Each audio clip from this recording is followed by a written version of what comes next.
Hello, everyone, and welcome back to the breakfast show with myself. And we have a special guest here. The co-host is back. The co-host is a special guest today. What's going on, Neil?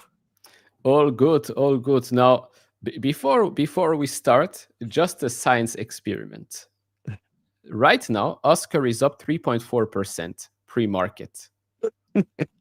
Let's see what happens when we end the stream. How was it week to the past 5 days? Has it been doing really nice? Actually, it's been doing okay. Yeah, it's been doing okay over the past couple of days. Last Thursday we're at $17.50. Now we're closing in at $20. So, oh wow, nice. Yeah. It's been, I'm sorry, nice. Oscar shareholders. I'm here. Hopefully the curse is broken. Yeah, maybe that's what's needed. You need to go away for a couple of days, then come back, and then we've reset. Now, but in today's episode, we want to talk a little bit about the market situation. We'll talk about some specific news related to AI or companies that we do follow. I think a lot of our stocks are at all-time highs or quite close to it. We are now in the last 3 months of the year, so September, which was supposed to be a horrible month, turned out to be a pretty good one. I'll actually pull up here the month performance for the stocks that I think most of us do follow. It's green. Yes, there are some red squares here, but I don't think those affect us. The T-Mobiles, McDonald's, Disney, ExxonMobil, and all of that are red. But Broadcom, Apple, Nvidia, Tesla, Google, Microsoft, Intel, Palantir, they're all up month over month. It's crazy to see these trillion-dollar companies right now still up double digits. Even if it's in the low teens, it's still wild. Yeah, those are adding hundreds of billions of dollars in market cap in just 30 days. And so, yeah, September has been a much better month than feared. Now, does that mean that October is going to suddenly be a bad month? Remains to be seen. Don't forget that we are still in a rate cutting cycle right now. We've had a rate cut in September. We are probably going to get a rate cut in October. The probabilities are at 97% right now. And so it helps. It definitely helps stretch this bull market. So, Neil, when was the last time last Thursday, right? I think it was when a lot has happened since last Thursday. The episode was last Thursday, yeah. I showed up for like a quick 2 minutes yesterday. And then my apologies, guys. I do have a trip. It's a mini vacation and also a work trip coming up. There's a cool semiconductor conference happening next week. So for most of the week, I'm going to be at the conference. But prior to that, I'm going to be enjoying where I'm at. So it's workation, I guess is what it's called. But hopefully next week will be my worst week as well. I think I might only be on once, if that, Neil. But from there on, I should be back on the grind, and that should be back to earnings season. I think, right? I think earnings season is almost coming up. I think next Yep. week we already have. I know Air Technologies reports next I week. think in I two forget. weeks. Oh, 2 In two weeks. 2 weeks. weeks In from 2 weeks now. for sure. In 2 weeks for Um, sure, because I know that the last week of October we will probably have SoFi, PayPal. So if we a week before that is usually Tesla, ASML, Netflix, TSMC, that report. Um, but okay, if you're going to a semiconductor conference, maybe you should make sure to get some experts on the live streams in the future. yeah, that's going to be another thing. Try to connect with maybe a lot of um, people that know even more than we do in this space. And Eddie's asking what conference, and it's called Semicon. So it's going to be in Arizona this week. It's like And Comic Con for semiconductor nerds. yes, yes. So a lot of big companies are going to be there. A lot of keynotes, not from CEOs, but definitely like some NVIDIA management's going to be there. It focuses obviously right now with the overall AI space. We're going to learn a lot about that. So might as well go and learn some more. Yeah. Just seen quick thank you to Roberto for the super chat. So CNC about to break out of a cup and handle into a volume vacuum.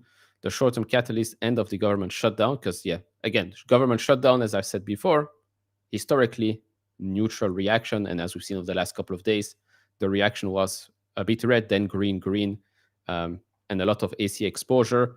We are still waiting, right, on whether or not they are going to extend these subsidies. It seems like they are, but we are waiting for it. But let me actually pull up CNC, what they've been doing so far. Probably the same.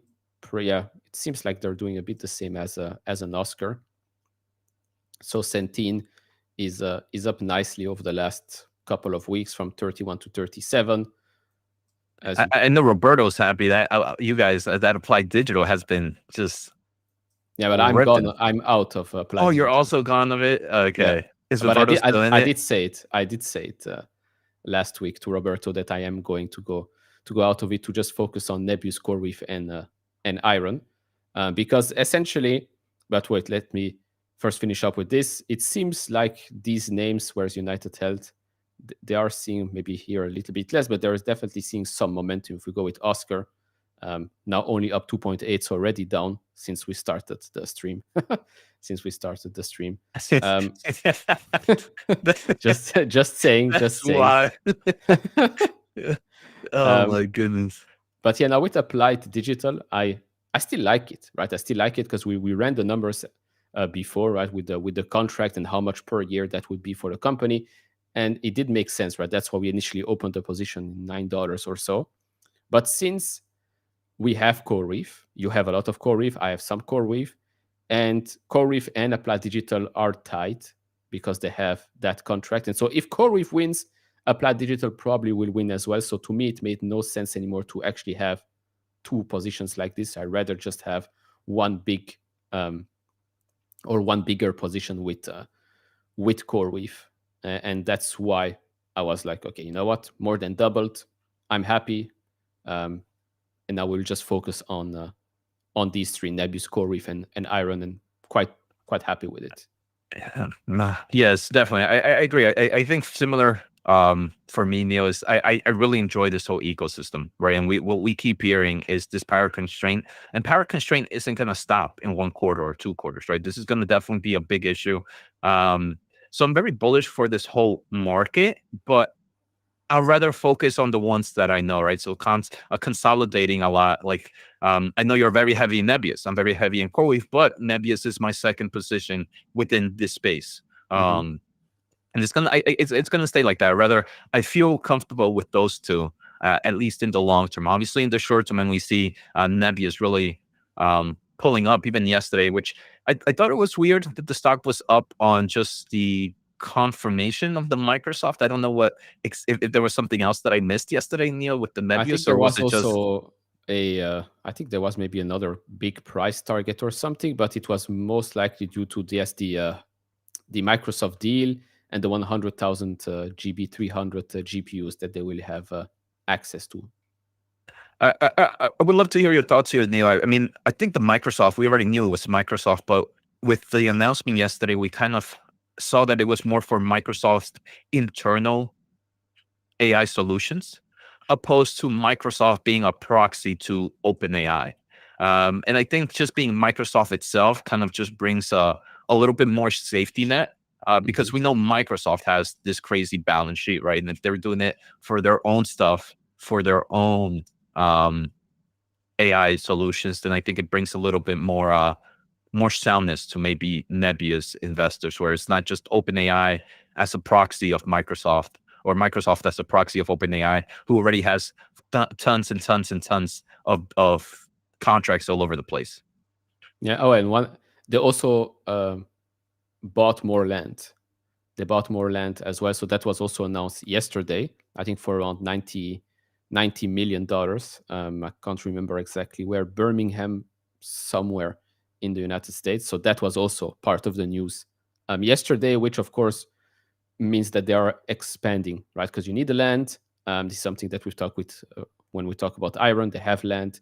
And now with Nebius, it seems like they are in acceleration mode, which Oh, makes wait. sense. So who's expanding into more land? Nebius Nebius. is. Oh, nice, nice. That's really good. And is it within one of their current Um, facilities? Is it the New Jersey facility, or is it a whole new no, facility in it's general? Alabama.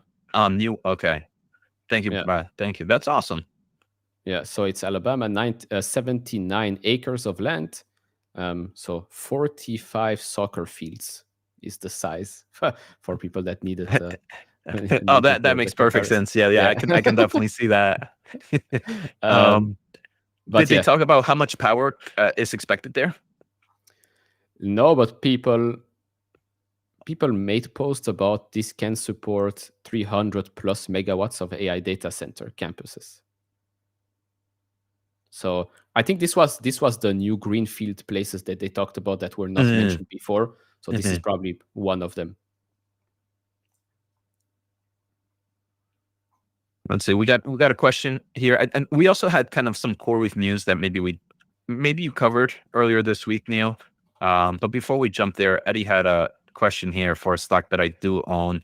So Jose, do you have any thoughts on air test technology going into earnings? We've seen 100% ish run on one piece of news. Any expectations for earning? Eddie, I mean, this is a stock that I'm pretty sure if we see the charts is pretty extended. I mean, I'm still bullish. It's still a very small semiconductor equipment company.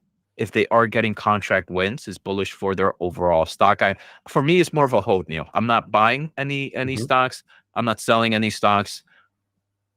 I wouldn't be surprised if we see a pull down after earnings, and then maybe an announcement after earnings that pulls it back up. But for me, it's just a hold. It's going to be a crazy volatile eddy. I think we're going to get more news on AI accelerators and kind of the burn-in solutions, and also some of the optics that they're working with as well. So it's a hold for me right now, Eddie. And I do have, let's go, a new member of the Pain Pal Club. So Gabriel, thank you for the super chat. You've converted me buying PayPal shares today. Welcome to the club. It seems like PayPal, after a green day yesterday, we have to go back down a little bit. It's been quite an interesting week for PayPal. It doesn't seem like we're going to close the week above that 50-day moving average, unfortunately. But it's been an interesting week, especially in the options market for PayPal. It seems that there is more bullish sentiment when we look at the options and the flow of it, especially this week. Um, but we'll see. They are going to report, yeah, as always, the same day as SoFi, 28th of October. Neil, would love to hear your thoughts here.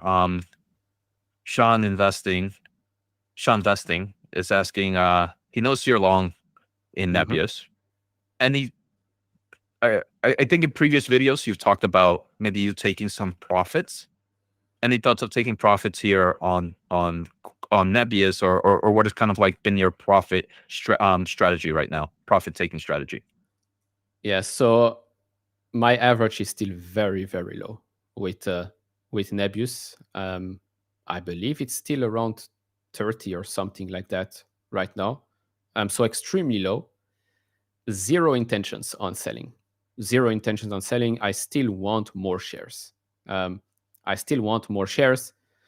Doesn't seem like the market cares about me wanting to buy more shares, but I don't see why I should be taking profits for Nebius right now because it's still early days. Yes, of course, the stock has gone up tremendously since I first bought it and over the last couple of weeks, but there were reasons why. That huge Microsoft contract does change everything in the shorter term. For the thesis, it doesn't change because the thesis was always that we will get hyperscalers.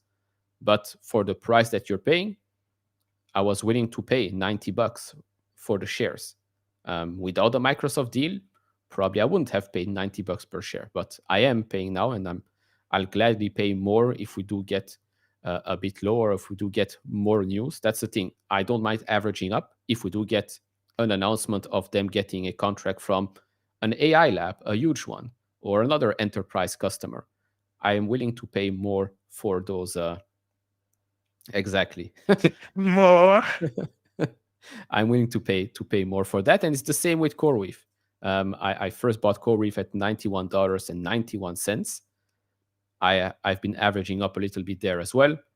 No issues paying as we get more and more of those contracts. We'll talk a little bit more about the Meta $14 billion contract in a bit, and the same goes for Iron. My average there is also it's $19. Unfortunately, it has gone up quite a lot. But still, if you believe in the long term story here, if you believe that X gigawatts of power equals billions of dollars, tens of billions of dollars in revenue, then paying in Iron's case, was it 11, 12, 12, $13 billion in market cap right now? I don't think is that much to ask for. Of course, execution is key, but so far all three companies have delivered. Definitely, Neil. And I just want to do a quick correction here, Sean. He's asking because stock price slowly but steady is approaching to AMD's values. But if you compare upcoming earnings per share, Sean, I'm pretty sure Neil would say the same. I would more recommend looking at that market cap. I think Mhm. Nebius right now is still only about 35 billion, Yeah, Neil, which maybe is around there. bigger than what Yandex ever was. So its market cap is roughly 35, where for AMD, are we almost at the 300? So where are we? So Um, even though the stock price look very similar, it's almost AMD is almost 10 times bigger. And I yeah, think that's more important. 270, yeah. So 275. so at least 8 times bigger right now. So definitely look more at market cap than the actual stock price. Yeah, plus completely different profiles Oh, 100%. of Yeah. companies. One is growing triple digits, like there's no tomorrow. The other one is growing fast, but is of course free cash flow positive, and it's a different business. But yeah, never compare the stock price to the value of a company of another company. I have Um, another question here coming in, Neo, just really quickly, and then I'll pass it over to you. mhm, I saw this because I saw two questions on, I think, both companies. Neil, how are you feeling right now on the loco? mhm. And then Jose, how am I feeling on Solaris Energy? Um, First, for me, Neil, Solaris Energy, I own I own some shares. I did a video about it, but nothing crazy. I think it's like a initial cost basis was like 10K. Um, I talked a little bit about the growth and the risk, and it's a hold for me. Nothing. I mean, when I see something rip like this, I'm not gonna go chasing. And for me, I also maybe I'm a little bit too conservative, and that's weird based on some of my portfolio. But that's because companies like Nvidia are already a massive player in my AI ecosystem, and sometimes I don't want to run into rushing more into more AI plays, even if it's energy. This is pretty much all AI dependent, because I'm still just going to get that same exposure. Sometimes I like to control my exposure and not chase some of these plays. So I'm still holding, not selling right now, but not buying either. Yeah, no, fair enough. I mean, I think that's the answer most of us will give right now in the state of the market and based on our positions and the price that we've paid for it. I'm still very bullish on the local. I'll just spoil my next video on the channel. It includes the local. It includes the local. I am still bullish on it. I will still be buying more shares as we keep staying at $14. Maybe we will revisit 13 something to touch that 50-day moving average, but it's definitely still a company that I'm looking at. And I know a lot of people are asking about Mercado Libre because Mercado Libre, as you can see, has also taken a big hit more recently, 13% or so drawdown. Spoiler alert, Mercado Libre is also in the upcoming video. Since you're all asking those Oh questions. wow, that's crazy. um, So what happened here, Neil? What's going on here with Mercado? So it looks more it looks worse than it is, but it's just a 13-14% drawdown, and now it's Mm, just a 10% drawdown. Plus, it did rebound here on that 200-day moving average, which is fine. So it's a mix of Amazon being more aggressive in their pricing, basically offering fulfillment by Amazon for free, which of course puts pressure on Mercado Libre to maybe do the same thing. And Mercado Libre has already lowered their fees anyways. But if they want to offer 0 to 0, it might hurt margins. And then we have the situation of the Argentinian economy. There are also elections coming up in Argentina. We've had the conversations of the US giving a $20 billion swap line to Argentina to help them out a little bit. But there is also some geopolitical scruffle going on because China is also a big player there. They're I think the largest buyers of soybeans, and so China previously I think wanted to give them $18 billion, and now if they go with the United States only, it might cause some issues there geopolitically. But that's why the stock has gone down 11% in the last couple of days. Argentina economy uncertainty, elections, plus the Amazon fee, let's say, battle. But for those that don't know, Amazon has been in that market since 2012, and since 2012, Mercado Libre has become an insanely big company. It's $110 billion in market cap. Very, very good company. It has gone through huge economic struggles in Brazil, which in my eyes are way worse than what's going on right now or might go on right now with Argentina. I think the Argentinian economy is, of course, doing better today than it was a year and a half, 2 years, 3 years ago. Um, and so it has gone through rougher periods. In my opinion, I am extremely bullish on Mercado Libre. It is in the top five in my retirement portfolio. It's around 20% or so of the portfolio. It's one of those companies where I don't see how you cannot be bullish on it because it has a great ecosystem. It has a great reputation in Latin America. It is a Latin American player, so locally they love it. And again, it's not like Amazon, Alibaba, Shopee have not been around for a while there. But yeah, that's basically why Mercado Libre is taking a hit more recently. yeah. I'm guessing you already mentioned a few stocks you are looking into that aren't that crazy AI bubble. I know you talked the logo. Um, Looking here at Melly, and any other names you're looking at? I mean, there's the usual names, right? The Salesforce, Adobe, those are the ones that are hated. I'm just looking because again, it doesn't really fit the portfolio yet. Although you might say that turnaround plays like these maybe yes. Although Adobe doesn't need to turn around, it's just a stock that needs to be respected by the Mhm. market. Um, but it is interesting that it gets hit like this, or it doesn't move much, despite it growing 10-11% consistently. And Salesforce is here again, still doesn't move. It doesn't want to move. But yeah, am I looking at Google? I mean, at a forward P of what is it, 25, 26 times? You always look at Google, I guess. You always look at Google. But yeah, that's about it. I do have this question here from David. Thanks for the super chat. Do you not want to hedge into copper, silver, and gold? No, I just increased the cash position. I did take some profits from Alibaba, I think yesterday. because Alibaba has more than Holy doubled. smokes. Yeah, Nice. it has more than doubled for me this year.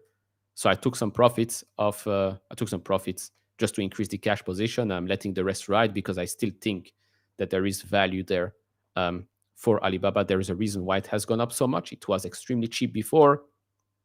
Cloud business is accelerating, but I also like to secure um, my profits and put some cash on the side. I did open two positions. I think last week we didn't talk about this Shift Four and Rubrik. Oh, Another nice. another fintech, and one is a cybersecurity name. Yeah. Um, and so I might use the cash to increase those positions over time. Yeah, because for me, obviously outside the semiconductor space, I want to increase some exposure. I think in the Max 7, obviously, all those players are still AI, but I've been looking a little bit more into Amazon. It's one I don't own Hmm. individually. So I wouldn't mind. Maybe this is one I'm thinking in the Max 7. Now in the software space, you actually talked about Adobe is one that always just looks attractive. And like you mentioned, it's not about this, it's not about the business. It seems more about the sentiment towards the stock. Another one I was looking at, that I've been kind of more of just a top level overview of, I like this market, I like where maybe AI can take it, is ISRG, the surgical robotics company in Yep, surgery. I forget intuitive what it's surgical. Yeah, into it. Yeah. Have you done, I think you did a video on this, Neil. Would you at yep. least recommend do a deep dive on this right now, or what are your thoughts on this right now? Because this is one that's been kind of catching my eye, but I don't know if it's worth the time just yet. Yeah, it's one that I included in my robotics video. It was this one, Symbotic, and then one other player. 'Cause it was just renamed Rockwell Automation, but you could include Serve Robotics and all the other players, or just Amazon as well, because Amazon is a huge robotics player too. But yeah, Intuitive Surgical is an interesting one. It's one where it was always expensive. So despite it being down 30% right now from the highs here, it's still not the cheapest. They did get hit more recently because tariffs are going to weigh on the business a bit more than expected. But when you look at what the business does and where we're going, I don't see how they're not going to grow more into the future. Now you might say, yeah, but Chinese players might come out with cheaper solutions. I think when you're looking at robots that do surgeries, I don't think you're going to be a cheap ass and Yeah. buy like a AliExpress robot that does a brain surgery. And so, as long as they keep selling the Da Vinci systems, their install base grows, and so they make more money also on the recurring revenue side, a bit like ASML. It's an interesting play, but again, we are, like we said, in high growth mode. So is it a high growth company? It's a growing company for sure. It's a growing company for sure. It gets you the robotics exposure, but it's just one that I'm looking at and nothing more, I would say.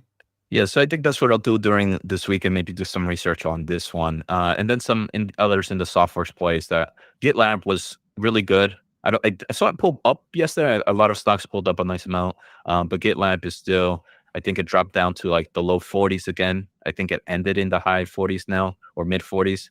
Yeah. And Synopsys is one, that even though it's in the semiconductor space, I do believe there's growth opportunity here. It's up about 30% from, I think it's downturn. Only 25%, but I But think there's, it was up yeah, there at one before. point, yeah. So I think this is also more like, obviously can still benefit from the AI craze, but if the AI craze doesn't go as crazy, um, this can still be a long-term winner. So that's where I'm looking at, outside of still in the wheelhouses that I invest, but um, Hmm. maybe a little bit less beta to the AI market. Yeah. Plus here, of course, you got that upside from the Nvidia Intel deal because Synopsys previously dropped. They didn't mention Intel, but we figured out it's because of Intel. And now that you got some backing for Intel, Synopsys can go back up since Intel is a client of theirs. Um, Lots of people. Talking about Intel, oh, go ahead. If there were questions and a lot of on something. Now, did you ever have time to look at that Rezolve AI thing? Because it did report this week. No, no, I haven't. I know it's one that we keep getting certain comments on, but not. I haven't looked at it. Is that was that e-commerce AI, right? Correct. Correct. So it's this one right here. It did pull back. Then yesterday it went up 24% on the Wild. earnings report. Right now it's up another, I think, 10% or so. Yesterday it's funny because yesterday or 2 days ago in the chat there was some guy that says that he basically was very bearish on the company. Like CEO is not trustworthy. It's a scam. Um, but then on the other side, you have people that were very, very bullish on the company. But yet, from what we've seen, um, it's, I don't know. I don't see why I should be so excited about it. And it's, I think, the first time I see a post of a company in their investor relations page where they talk about Wall Street analysts boost Rezolve AI targets, validate path to $500 million ARR. Oh wow, that's wild. Never seen that before, but Never seen that. Yeah, it's a but this company, is nice. The yes. guidance, yeah, race guidance was good, I guess. Yeah, so first, again, its first half revenue is up 426%. Okay, great. It's $6.3 million. Gross margin much better than expected. Of course, you're not expecting this to be still a profitable company for now. But yeah, they did also raise guidance, or they initiate guidance for what I say, but they raised 2025 guidance to $150 million ARR and initiate 2026 guidance to an exit rate of $500 million, which of course is a huge, huge difference from the $6.3 million for the Yeah. first half Oh wow.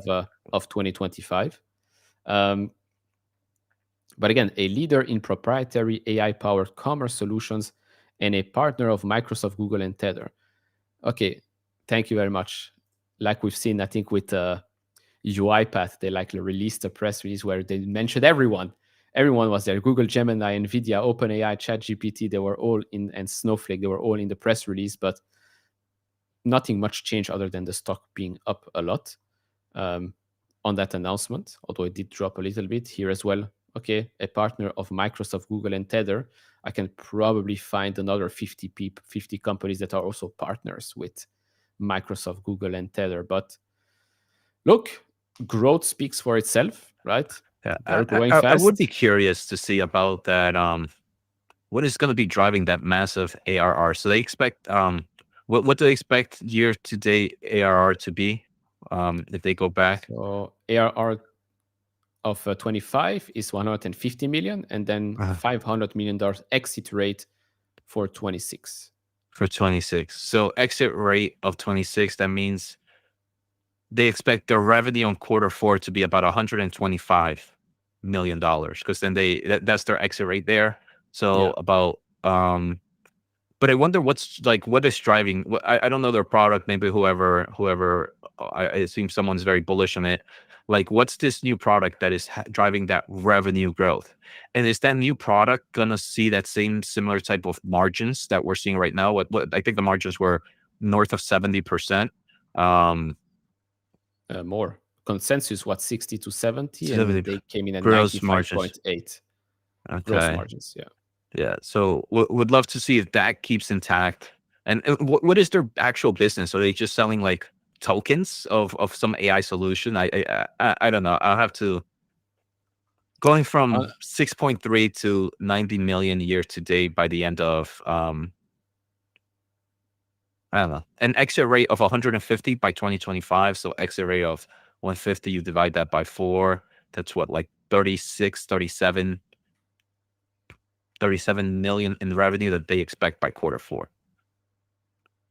yeah. Honestly, it Yeah. seems like another SoundHound AI type of case where, yes, you can be growing quite fast, but again, what's so special um, about this? Yes, they have here now over 100 enterprise customers worldwide, but again, I don't know. We'll have to look at it more and more because, okay, going from 6.3 to 150 to then 500, of course you are doing something right. Otherwise you will not be seeing those growth rates. So we'll see. if we can dive a little bit deeper into Yeah, that we'll another dive. time. And this is one where I don't mind not owning, right? It could be Hmm. the next 10 bagger.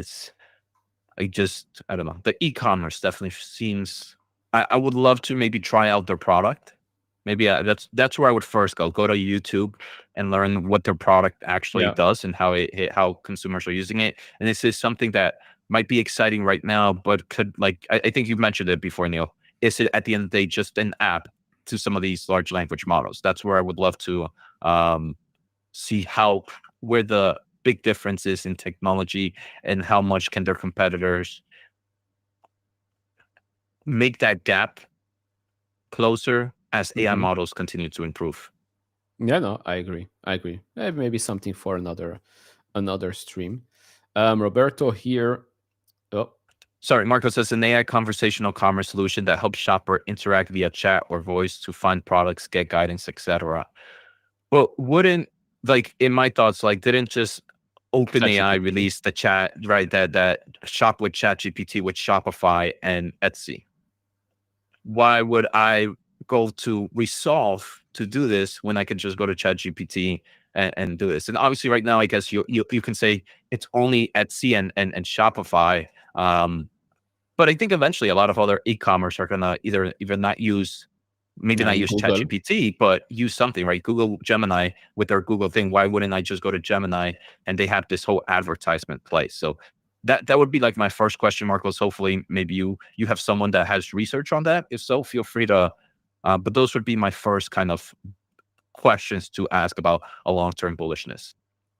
Yeah, because I mean that's that's the job of these LLMs, right? Is we talk to it and they go, or maybe AI agents, and they go shop for us, whether it's with partnerships through what we've seen, Shopify, Etsy, ChatGPT, or with PayPal, um, Gemini, also ChatGPT. Actually, that was the interface that we found, or Perplexity. So I don't know. We'll have to dig a little bit deeper. Probably they do have some YouTube videos. Yeah. Hopefully, Sorry, Neil. And Clink, I don't know if this is true, but if somehow they are somewhere, I would say like the plumbing, right? The plumbing of getting these LLMs to do it, that's a whole different story, right? Because Amazon, I would expect them to use more like Anthropic. But if somehow Resolve, even though they don't have to be that model, maybe they act like the plumbing between that, that could be something else that might make it a little bit more exciting. Um, and but I don't know how true this is. I would still need to find out what value they bring to the table that these giants cannot do on their own with their own data and models. But I guess that's something we can find out maybe on their website, maybe in some videos. Roberto, Couch Intuitive Surgical is amazing, but I still think it needs to go to the upper 300 to be a good buy.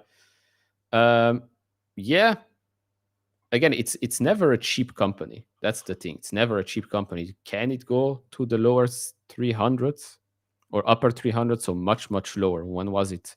The last time it was at 300 and something was April 24. So it has to drop a lot and be in no man's land to reach those figures. We'll see. We'll see if that happens. But so far, I don't think it will. I don't think it will. But it's on the watch list. It's on the watch list.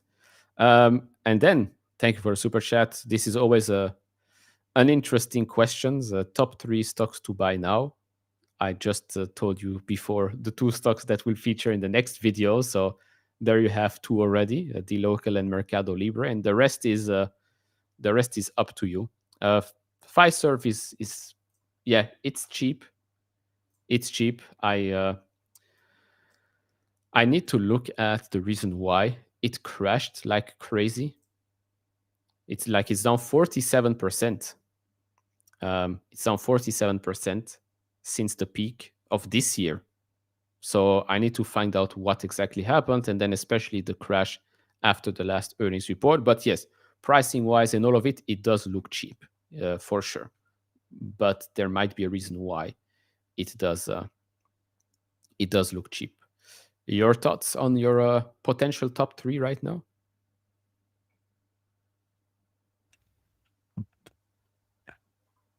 I don't know, Neil. I mean, I right now it's, I mean, Synopsys would definitely make it up there. Um, GitLab would definitely make it up there. A lot of my favorites have run up, so maybe like an Amazon or something. I think those would be my three right now, where it's like growth opportunity and valuation aren't that crazy. Yeah, no, fair enough. Then we have some um,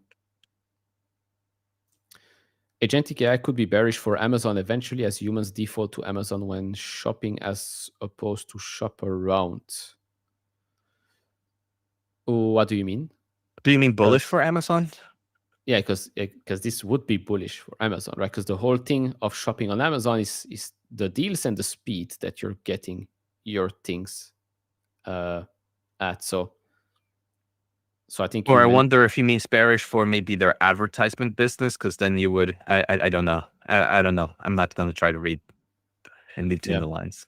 So we'll see what the Yeah. answer we'll see what the answer is going to be. Mhm. Rise of the Phoenix. Thank you for that. So Fly, I assume it's Firefly, a competitor for Rocket Lab. Mhm. Um, I don't see anyone as a competitor to Rocket Lab other than SpaceX, obviously.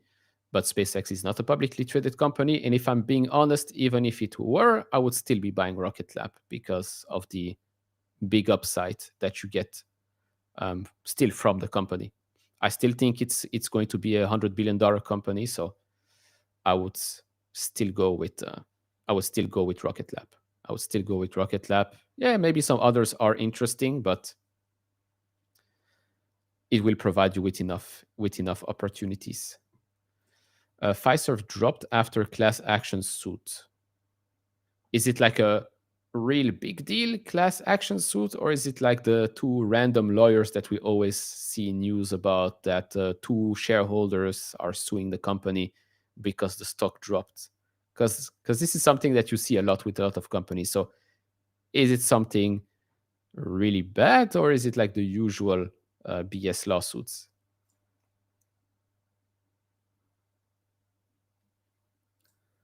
And Huh, this one. okay, This is yeah. maybe. Um, it would present better options, but would it? Like even today, right? A quick Google search would probably get you also. If there were better options out there, it will get you better options. But usually, when you need things, Amazon is the best option because it arrives in less than 24 hours. No problems. Um,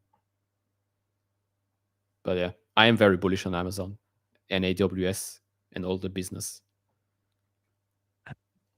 Uh, Question here, Neil. So Jose asking, thanks for the super chat. Appreciate 827. Jose, will Intel ever be quote unquote my favorite semiconductor stock? I mean, I don't know. I mean, I'm excited for Intel, right? You know, I mean, right now, it's market cap of 160, $160 billion, maybe a little bit higher than that. Um, this was a stock that was sitting at what, $100 billion for a long term. Right now, it got a lot of good news. Hmm. If you're still, if you believe Intel was going to be a multi-bagger from the turnaround story, a multi-bagger, in my opinion, Intel can definitely be close to a trillion. If the manufacturing goes well in their thing, they can definitely be $1 trillion player, right? So 10xer versus an 8xer right now, or 7xer, if you believe that's possible, I think you eliminated a lot of the risk. I'm rooting for Intel. I always want competition in this space. I think that partnership with NVIDIA is pretty amazing, especially for the x86 server solution. Am I buying right now? Definitely not. Definitely not. But if maybe Neil convinces me to buy maybe some, if it pulls down and Neil convinces me to buy some long-term calls, I wouldn't be opposed to that. Where I don't use a lot of capital, but still have the potential. Um, I Is do up want to say that, 84% year to yeah, date, by the way. Huh? it's outperforming AMD and Nvidia. I do also want to say is a lot of these things that have been announced still take time. I mean, for them, 14A, right? 14A, which is what they believe is going to be their main product. In forms of foundry revenue, that's not expected to like 2027, 2028. This partnership with Nvidia, again, the new CPUs, the custom CPUs take some time to develop.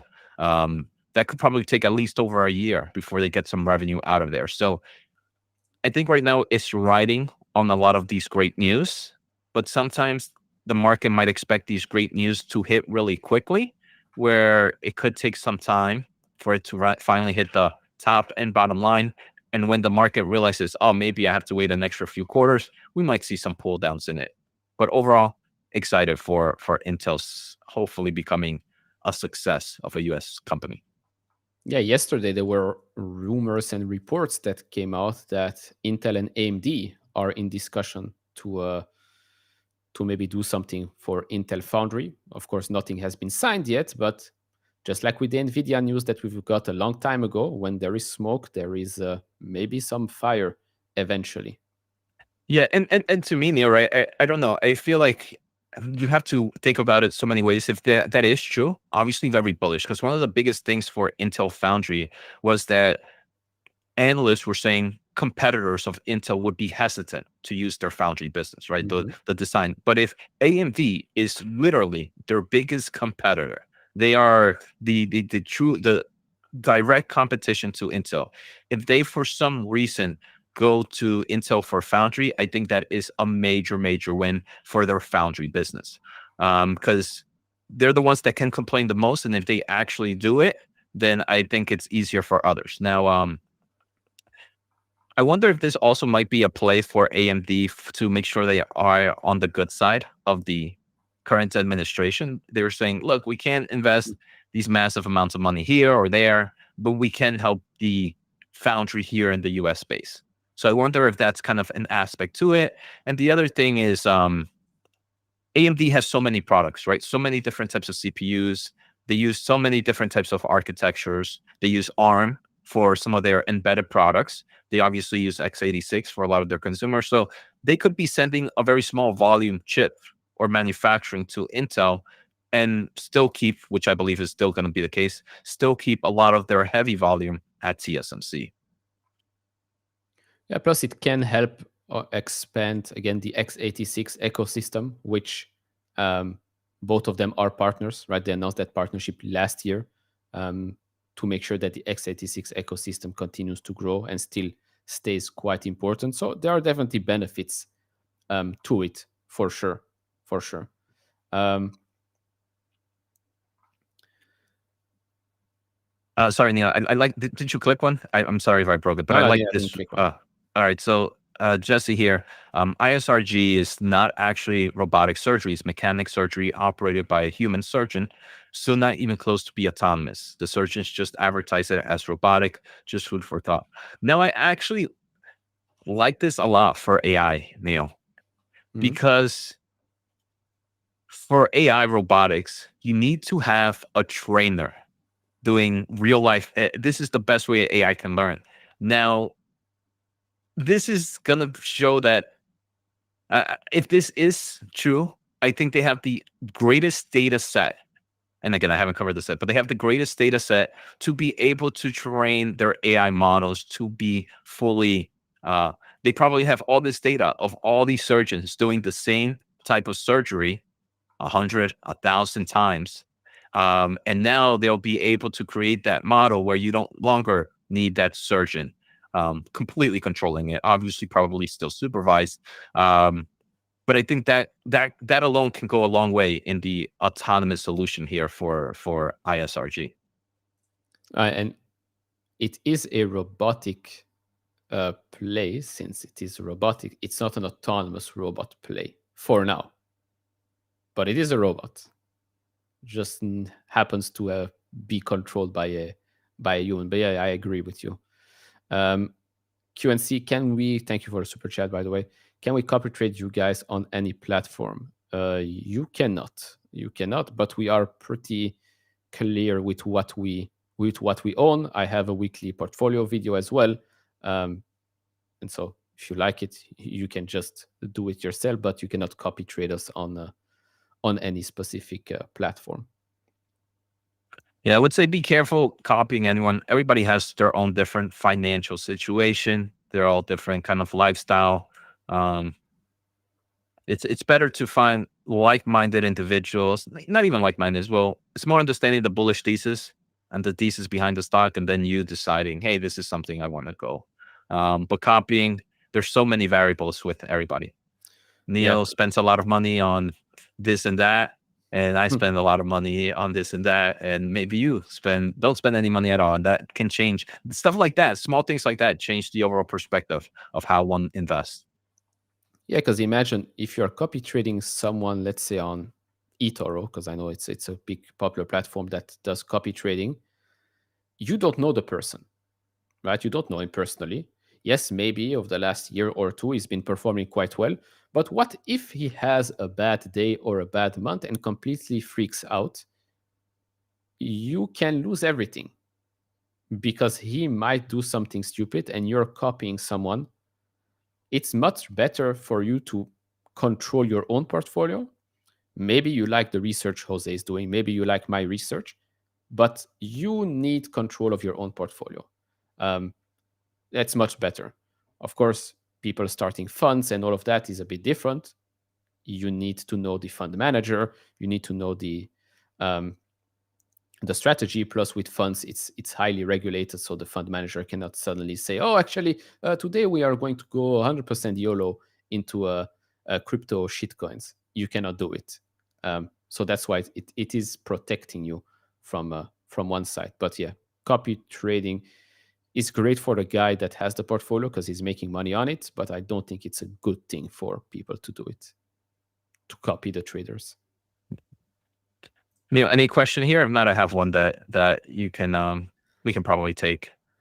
Go ahead. Go ahead.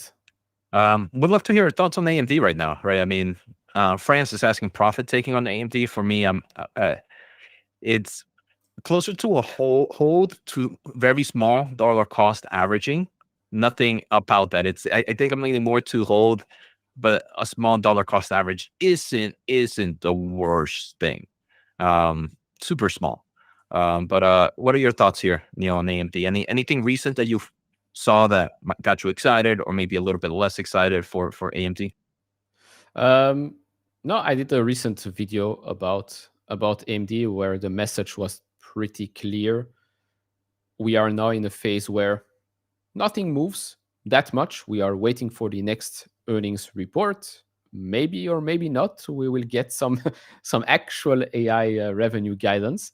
But I did look at some projections of share AI revenue share as a percentage of the CSP's capex, and AMD is projected to take 1 extra % for next year. Nvidia is expected to lose a couple of percent for next year, and Broadcom is expected to win quite a lot next year.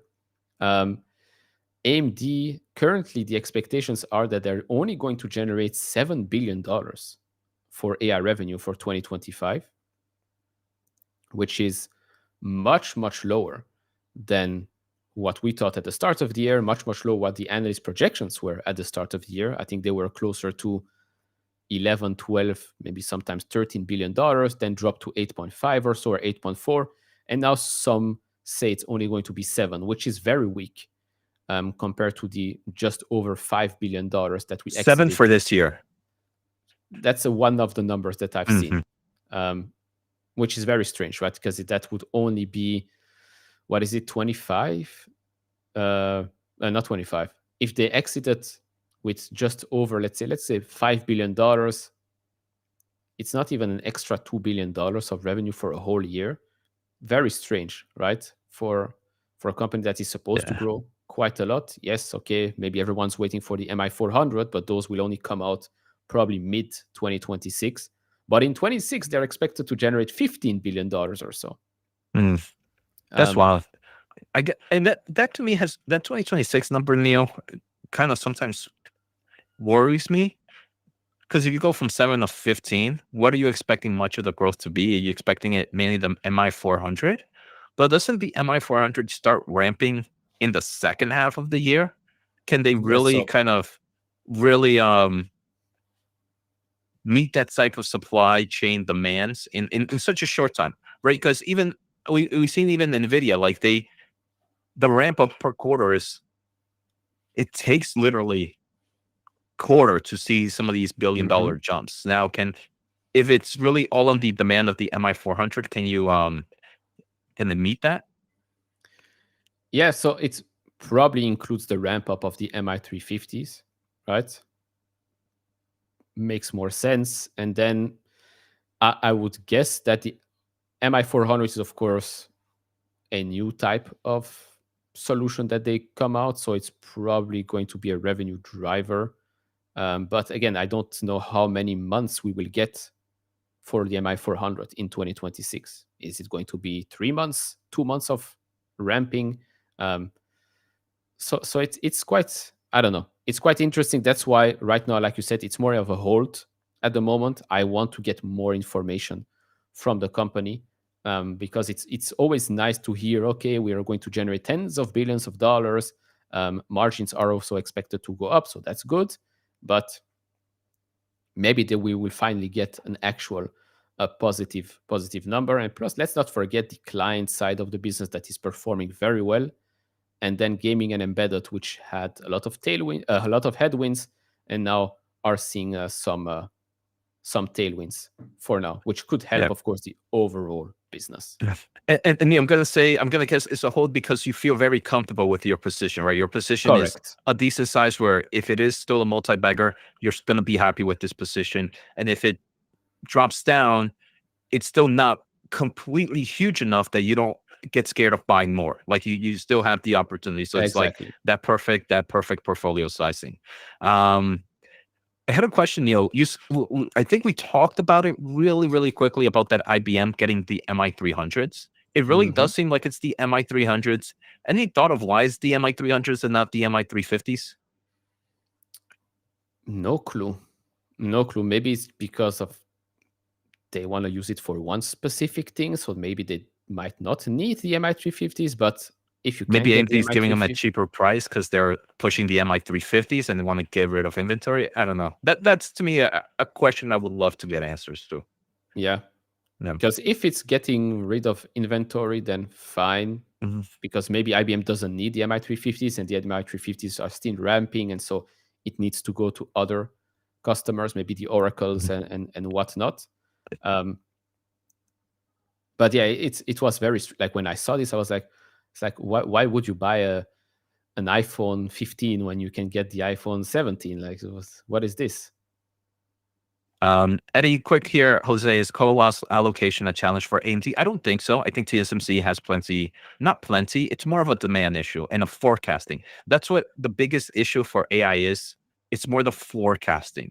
AMD is not just going to build massive amount of chips if they don't have the forecast to properly do it, right? They have to be somewhat conservative and somewhat smart because they don't want a crazy over inventory buildup. So it's more about the forecasting. If AMD gets the purchase orders from from its customers, say, look, we need X amount of chips, then AMD can properly go to TSMC and forecast. Now, I don't think they're going to use a lot of CoWoS based on the smaller market compared to market share, but I wouldn't say it's necessarily a challenge. I think the biggest challenge is forecasting appropriately.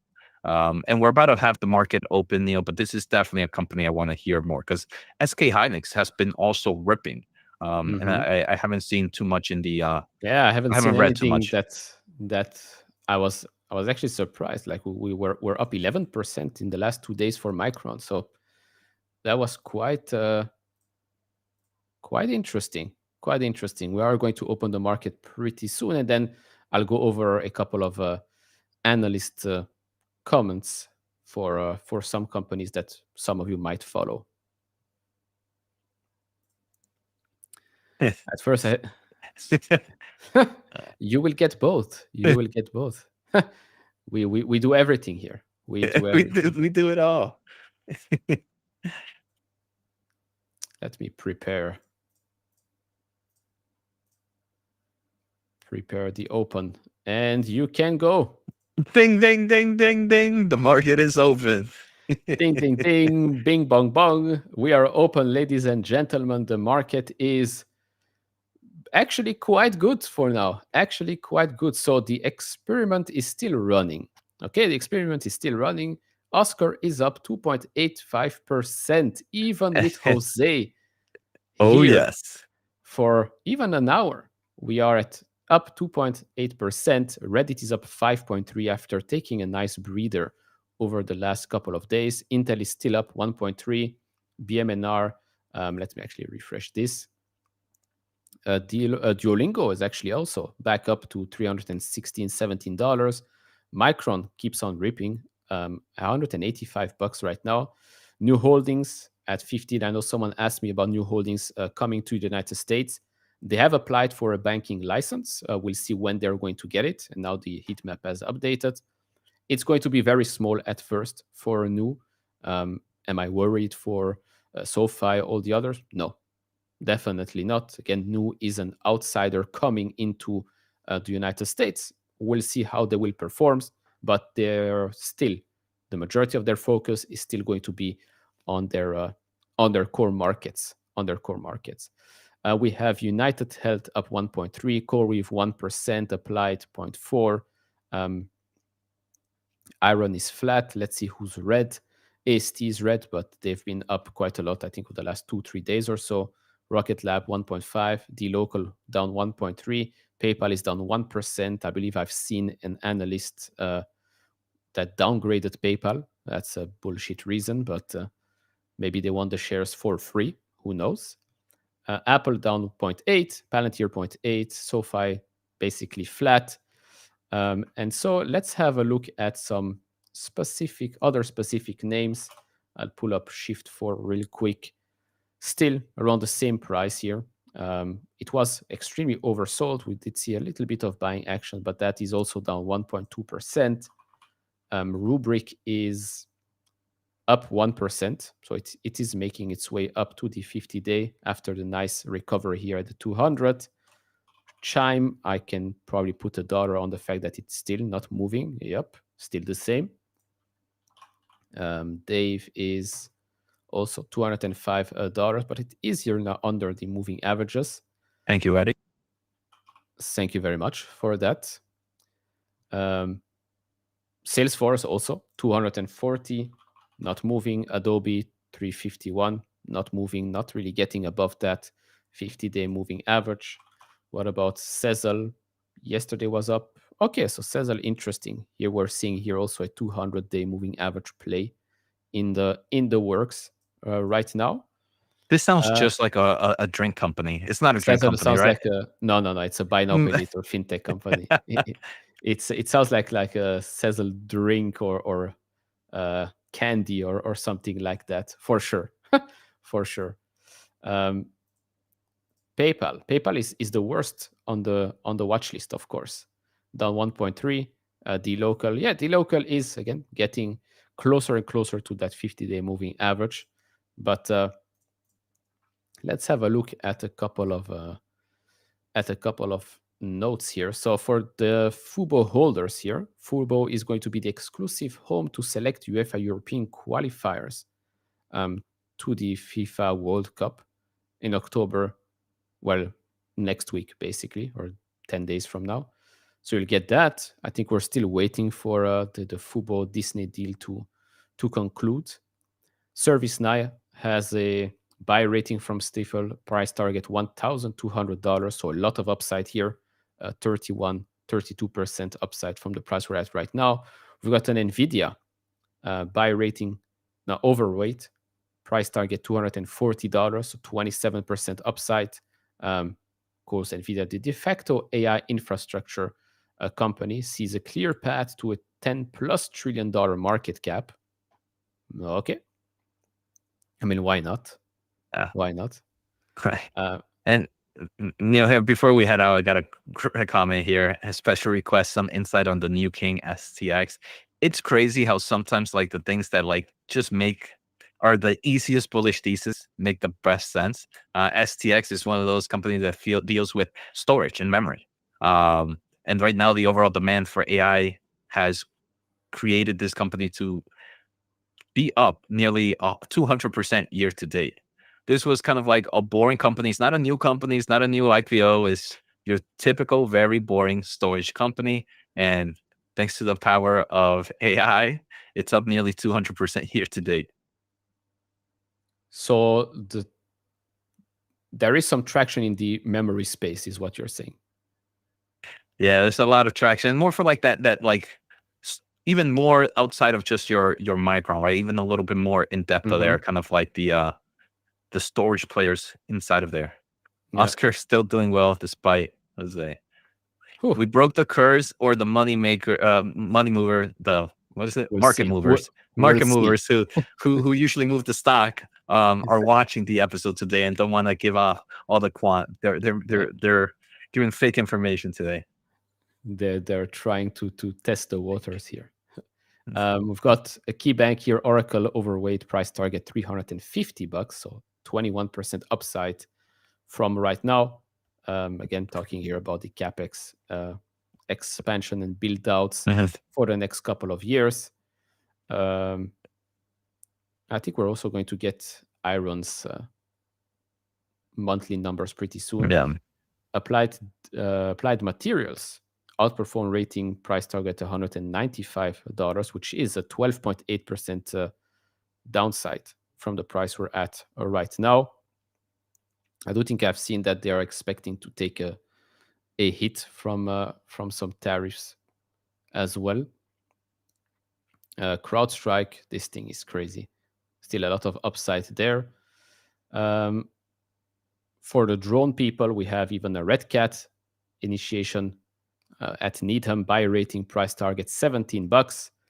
Upside here is 47.6%. I know Ondas, Red Cat, all of those have been doing quite well this year and especially recently. As for the rest, I think we've covered most of the important news. We have some smaller player. This is the PayPal one. So Wolfie Research downgrades to peer perform from outperform. The reasons here are quite ridiculous. Quite ridiculous, but okay, I guess some people still want cheaper shares right now. So SDX is SanDisk? No, STX is Seagate, but SanDisk is very similar to it. Yeah. And that one's also up 258% year to date. So I wonder what's Western Digital? Yeah, that one's also going to be in there. Year to date, up Wow. 183%. Crazy. I do have SanDisk and Seagate memories. Why didn't I think about it? Why didn't I think about this? But okay, we can almost we can close it here at some green. Oscar up 4% above $20 right now. Iron up 3, Applied up 3. Most of the AI names are still up over 1% or 2 right now. We do have some fintech hate at the moment. The local down 2%, SoFi down 3%. So flirting now with the 50-day moving average. That's going to be very interesting here. PayPal is at $68, down 1.3%. Google at 1.2, Meta 0.8. Let's see what Melly is doing today. Melly is down today, 2.2%. So we're back under the 200-day moving average. I still view Melly, the local, SoFi, PayPal, all of those as good buys for the long term. If you're not looking at stretched AI names, plays. Yeah. Cypher is up another 11.3. This one has also been soaring more recently. But yeah, all in all, good day so far. Good day so far. Experiment successful. Experiment successful with Oscar. And now we'll actually see what happens after we're done streaming. But yeah, all in all, we're happy. I mean, we're okay, happy today. Yeah, so I think next week for me is going to be like maybe almost a no show, but from there on, back on the grind here. Okay. Hopefully, I can get some good networking, and we bring some interesting people to stream search videos. Yeah, no, for sure. And next week will be another experiment. We'll see what happens with Oscar. Should I buy Oscar calls right now? Or puts? I don't know. But yeah, Thank you all for joining us this lovely Friday. I hope you all have a wonderful day and a wonderful weekend ahead. You will see us on our channels, and you'll probably see me live next week. Thank you all for joining, and have a